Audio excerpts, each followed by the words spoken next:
Assalamualaikum warahmatullahi wabarakatuh. Selamat datang kembali di Cast Channel.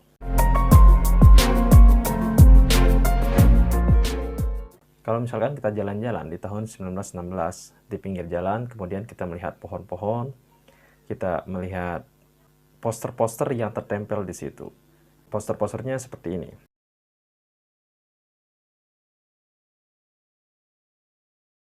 Tentunya ini bukan poster caleg ya. Jadi ini adalah poster wajib militer yang dikeluarkan oleh pemerintah Inggris, karena kita tahu bahwa di tahun 1916-an itu Inggris pada saat itu sedang dalam masa peperangan, sedang terjadi Perang Dunia Pertama di Eropa pada saat itu. Ya, mungkin teman-teman kemudian mengatakan poster-poster semacam itu mungkin hal yang biasa disebarkan di tahun tersebut. Tetapi sebenarnya kebijakan wajib militer yang dikeluarkan oleh pemerintah Inggris pada saat itu merupakan kebijakan yang pertama kali dikeluarkan oleh pemerintah Inggris, mewajibkan ataupun yang mengeluarkan kebijakan untuk wajib militer kepada warganya. Jadi Inggris itu adalah negara yang paling terakhir menerapkan ataupun mengeluarkan kebijakan wajib militer terhadap warganya.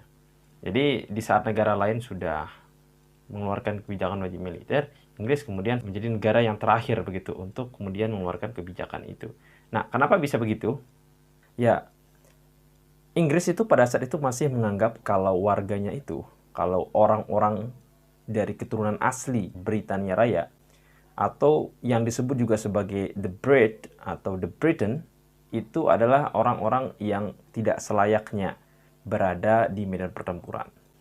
Ya, mereka kemudian berpikir kalau ya biarin aja orang-orang ataupun masyarakat yang berada di koloninya itu yang kemudian pergi berperang. Karena mereka masih menganggap ras mereka itu adalah ras yang superior. Mereka menganggap kalau keturunan mereka itu sudah selayaknya menjadi seorang pemimpin, bukan kemudian digiring ke medan pertempuran untuk kemudian dibantai di situ atau mati di situ. Ini adalah pemikiran orang-orang Inggris di saat itu. Sehingga kita kemudian melihat di medan pertempuran, Inggris kemudian mengerahkan pasukan koloninya seperti British Indian Force atau tentara Inggris yang dari India, yang mana kita tahu bahwa India itu adalah salah satu daerah jajahan dari bangsa Inggris. Selain itu, Inggris kan juga punya banyak wilayah-wilayah koloni, seperti Australia, New Zealand, termasuk juga Malaysia. Nah, jadi mereka berpikir ya biarin aja begitu, daerah-daerah koloni kita saja yang ikut berperang begitu, kita nggak usah perang begitu. Tetapi di Perang Dunia Pertama ini terjadi perbedaan kebijakan, di mana Inggris di Perang Dunia Pertama ini tampaknya mereka sudah kewalahan untuk menghadapi lawannya, yang mana lawannya itu adalah blok sentral yang terdiri dari Jerman, Austria-Hungaria, dan lain-lain begitu. Sedangkan Inggris itu tergabung dalam blok sekutu. Nah, jadi di sini kita melihat bahwa Inggris cukup kewalahan dalam perang ini sehingga dia sampai-sampai mengeluarkan kebijakan untuk merekrut warga negaranya untuk melakukan wajib militer seperti itu. Meskipun sebagaimana kita lihat di iklan yang tadi itu, di poster itu, kita melihat bahwa ada beberapa syarat-syarat yang kemudian ditampilkan di situ untuk kemudian warga negaranya itu bisa menjadi seorang prajurit militer Inggris ya. Salah satunya warga negara yang mempunyai anak itu tidak diperbolehkan untuk perang. Artinya mereka boleh tidak ikut wajib militer. Selain itu, orang yang diperbolehkan untuk tidak ikut wajib militer itu adalah orang-orang yang memiliki pangkat yang tinggi, atau sebagai misalkan dia sebagai ketua di suatu organisasi dan lain sebagainya, yang kemudian kalau misalkan dia ikut perang itu organisasinya itu tidak terurus begitu. Nah, jadi di Perang Dunia Pertama ini kita tahu bahwa ada dua kekuatan besar yang bertempur pada saat itu, di mana pada Perang Dunia Pertama ada blok sekutu dan ada blok sentral. Blok sekutu ini terdiri dari Inggris, Prancis, belakangan kemudian bergabung Rusia, Serbia, dan lain sebagainya begitu. Sedangkan di blok sentral itu ada Jerman, Austria-Hungaria, kemudian belakangan bergabung Turki atau dulu namanya itu Kekaisaran Ottoman. Ya, dan lain-lain begitu. Nah, antara blok sentral dan juga blok sekutu ini yang menjadi dua blok ini adalah yang berseteru di Perang Dunia Pertama. Motif perseteruan mereka tentu saja untuk membuktikan siapa yang terkuat di Eropa, siapa yang kemudian akan menjadi negara superpower di Eropa begitu. Dan di Perang Dunia Pertama itu dikenal juga sebagai perang raja-raja. Nah, kemudian dari negara-negara yang sudah saya sebutkan sebelumnya, dari blok sekutu ataupun dari blok sentral itu, jadi di Perang Dunia Pertama itu bukan cuma mereka yang berperang di situ. Kita tahu bahwa blok sekutu dan juga blok sentral, contoh misalkan di blok sekutu itu ada Inggris. Nah, Inggris itu kan punya banyak wilayah-wilayah koloni, negara-negara koloni. Jadi yang berperang itu nggak cuma Inggris ataupun Jerman saja, nggak cuma negara-negara Eropa ini. Tapi yang ikut terlibat di dalamnya adalah negara-negara koloninya, seperti India juga ikut terlibat dalam Perang Dunia Pertama. Dan kemudian di daerah Afrika, di benua Afrika juga. Nah, benua Afrika itu kan sudah dikapling-kapling begitu. Jadi benuanya itu sudah dipecah-pecah dan diklaim oleh negara-negara Eropa sebagai wilayah koloninya, sebagai wilayah jajahannya. Padahal itu kan bukan milik mereka, mereka main klaim-klaim aja begitu. Nah, itu yang terjadi. Kemudian ya konsekuensinya kalau negara yang penjajahnya itu berperang, maka konsekuensinya adalah wilayah yang ada di situ seperti Kongo, kemudian dan negara-negara Afrika yang lain itu juga ikut berperang. Sehingga dari yang awalnya yang berkonflik dalam Perang Dunia Pertama ini adalah negara-negara Eropa, maka kemudian ikut negara-negara lain begitu di seluruh dunia dipaksa begitu untuk ikut kemudian berperang di dalam medan pertempuran. Padahal itu kan belum tentu keinginan dari masyarakat ataupun orang-orang yang ada di wilayah itu.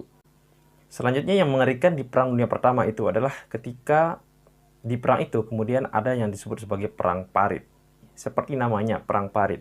Jadi di dalam perang ini nanti tentara itu akan membuat parit-parit di garis depan, di front depan begitu, untuk kemudian menghadapi musuhnya, untuk melindungi diri dari serangan musuhnya begitu, sekaligus untuk melakukan penyerangan di parit yang sudah dibuat itu.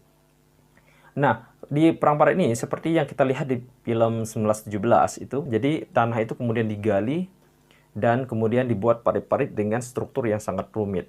Perang parit ini juga merupakan perang yang sangat melelahkan. Kenapa bisa begitu? Posisi di dalam perang parit itu disebut sebagai stalemate. Dalam permainan catur, stalemate ini disebut sebagai suatu kondisi di mana bidak catur itu tidak dalam kondisi skakmat. Tetapi kalau kemudian bidak caturnya bergerak, maka dia akan dalam posisi skakmat. Nah, ini yang kemudian terjadi di perang parit, di mana para tentara itu kemudian sangat berhati-hati untuk bergerak ke wilayah musuh. Karena kalau kita lihat di perang parit itu, ada suatu wilayah yang membatasi antara tentara dengan lawan itu, di tengah-tengahnya itu, yang disebut sebagai tanah yang tidak bertuan. Jadi siapapun prajurit yang berani menginjakkan kakinya di tanah itu, ataupun berinisiatif untuk melakukan serangan duluan, maka mereka harus menerima risiko begitu akan ditembak oleh pihak lawan.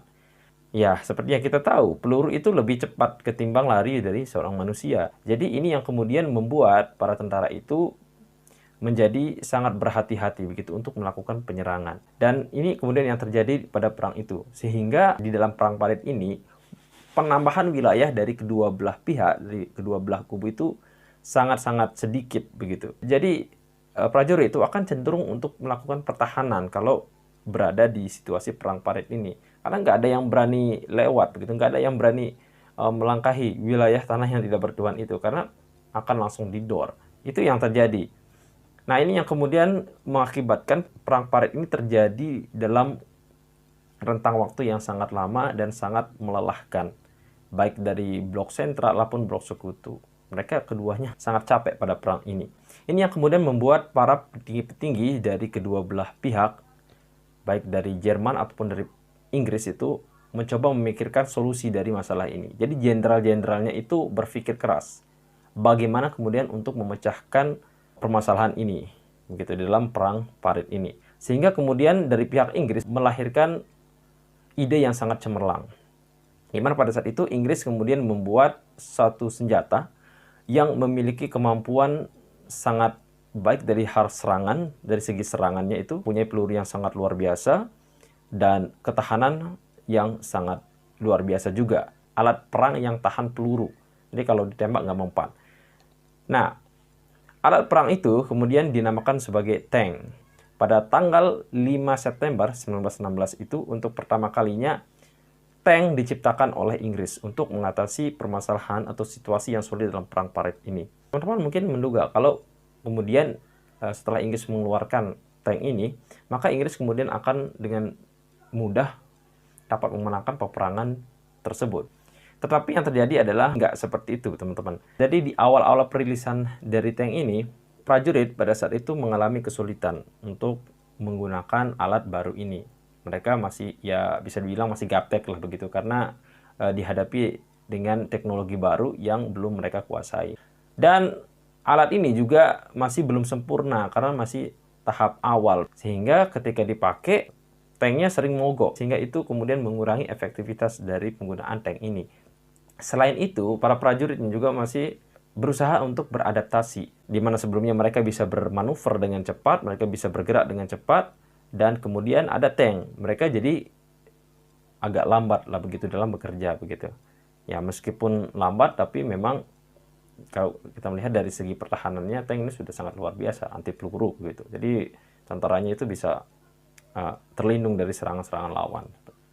Akan tetapi ini terjadi hanya sementara. Jadi kedepannya tank ini kemudian diciptakan, diperbaiki sehingga menjadi alat perang yang suatu saat nanti itu akan sangat ditakuti oleh lawan-lawannya. Nah, jadi ini adalah satu langkah yang sangat luar biasa yang diciptakan oleh Inggris.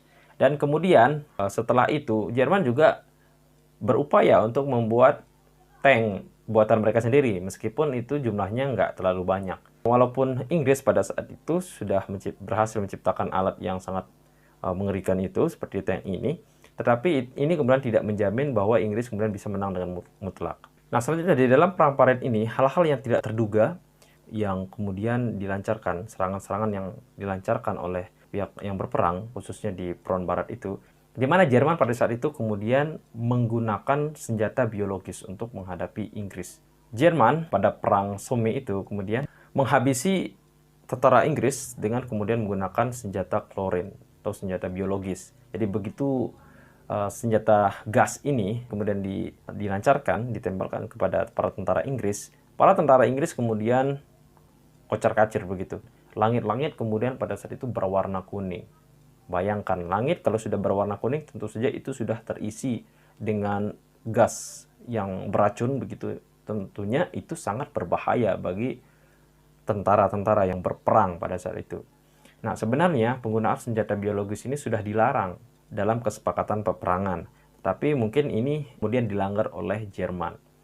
Ya, jadi kita melihat bahwa segala cara digunakan untuk memenangkan perang. Mereka sudah tidak memikirkan aspek-aspek kemanusiaan di dalam perang ini. Di front barat, ada dua peristiwa perang yang sangat menggemparkan dan menewaskan banyak sekali prajurit. Yang pertama disebut sebagai Perang Verdun. Yang kedua adalah Perang Flanders. Nah, di Perang Verdun itu, jadi Verdun itu adalah nama suatu kota di Prancis, dan kota ini sangat penting bagi Prancis. Sehingga Prancis pada saat itu mati-matian mempertahankan kota ini dari serangan Jerman. Dan ketika Jerman kemudian mencoba menyerang kota Verdun, mereka kemudian gagal. Dan Prancis bisa mempertahankan kota tersebut. Nah, pada Perang Verdun kedua, pada tanggal 29 Agustus sampai dengan 24 Oktober 1916, Prancis kemudian berhasil mengalahkan Jerman dengan pasukan Prancis ini merebut benteng Ouanamon namanya, dan membuat Jerman angkat tangan, menyerah pada Perang Verdun ini. Nah, walaupun begitu, coba mari kita lihat korban dari Prancis. Di Prancis itu korbannya sekitar 365.000 prajurit, sedangkan di kubu Jerman itu korbannya adalah 336.000 prajurit. Kemudian selanjutnya ada di front barat itu ada Perang Flanders begitu, pada tanggal 14 September 1916. Nah, di perang inilah kemudian Inggris meluncurkan senjata terbarunya yang kemudian disebut sebagai tank. Jadi, akhir dari Perang Dunia Pertama ini apa, teman-teman? Jadi, akhir dari Perang Parit yang terjadi di front barat ini, ya bisa dikatakan bahwa pemenangnya adalah Inggris dan Prancis, di mana kalau kita melihat di wilayah yang lain dari peperangan ini, Jerman kemudian diserbu pada saat itu di kedua belah sisi. Ada di front timur, ada di front barat. Di front barat diserang oleh Inggris, sementara Inggris dan Prancis, sementara di front timur itu mereka diserang oleh Rusia. Jadi teman-teman, apapun hasil dari peperangan ini, dari perang parit ataupun perang dunia pertama secara keseluruhan, itu tetap saja perang dunia pertama ini menimbulkan banyak sekali korban, menewaskan banyak sekali prajurit-prajurit pada saat itu. Jadi tidak hanya prajurit, warga-warga sipil yang tidak bersalah pun ikut terkena dampaknya, ikut terbantai di kontestasi perang dunia pertama ini. Dan ini terjadi atas dasar apa? Untuk menunjukkan nasionalisme. Ya, mungkin saja. Tetapi saya melihat ini adalah satu peristiwa kemanusiaan yang sangat mengerikan, di mana orang-orang kemudian disuruh ke medan pertempuran untuk kemudian dibantai di situ. Dan ini tidak lepas dari instruksi dari elit-elit penguasa-penguasa pada saat itu, yang menginginkan kekuasaan yang lebih dan kemudian berusaha menjadi negara superpower di Eropa. Tidak ada yang mengenakan dari perang itu. Yang ada hanya chaos, kehancuran, dan kesengsaraan. Terima kasih sudah menyaksikan, dan wassalamualaikum warahmatullahi wabarakatuh.